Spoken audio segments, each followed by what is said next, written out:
За жал, во Куманово, оваа изборна кампања не беше во кругот на демократијата. Како граѓанска иницијатива за наше Куманово се соочивме со секаков тип на притисоци, закани по живот, обиди за изнудување на средства од кандидат за советник, лажни обвинувања, злоупотреби на државниот апарат. Сега во прилог можете да ги погледнете пораките со каква недолична комуникација се служи нашиот противник, односно младината на Социјалдемократскиот сојуз, предводена од нејзиниот председател Мартин Захариев и кандидат за советник во пресрет на локалните избори во нивната група за комуникации на Вибер, која што се вика Победа 2021, а се однесува на нашите кандидати за советници и активисти. Оваа комуникација ни ја достави свиркач анонимно.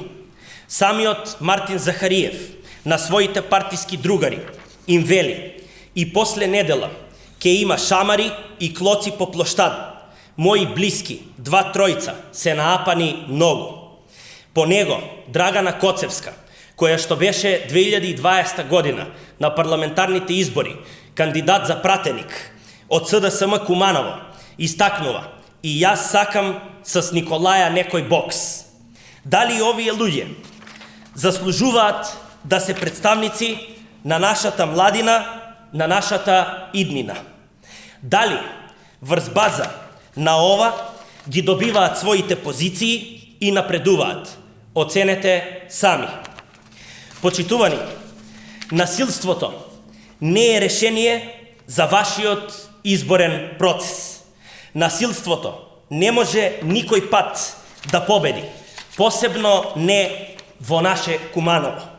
Кумановци секогаш знаеле да ја одберат вистинската страна, кога насилствата биле главниот начин за дејствување и обид за освојување на нечија зацртана цел. Кај кумановци ова нема да помене. Во недела граѓаните ќе ги казнат ваквите погубни политики. Во недела на 31 октомври ќе победат граѓаните, затоа што сакаат Куманово да продолжи да се развива. Кумановци сакаат да имаат подобар живот. Кумановци сакаат да бидат слободни граѓани, каде секој граѓанин ќе може слободно да го искаже својот став, без потоа да трпи страв поради одмазда и реваншизам. Затоа, во недела, нашиот концепт победува. Максим Димитриевски е најдоброто за Куманово.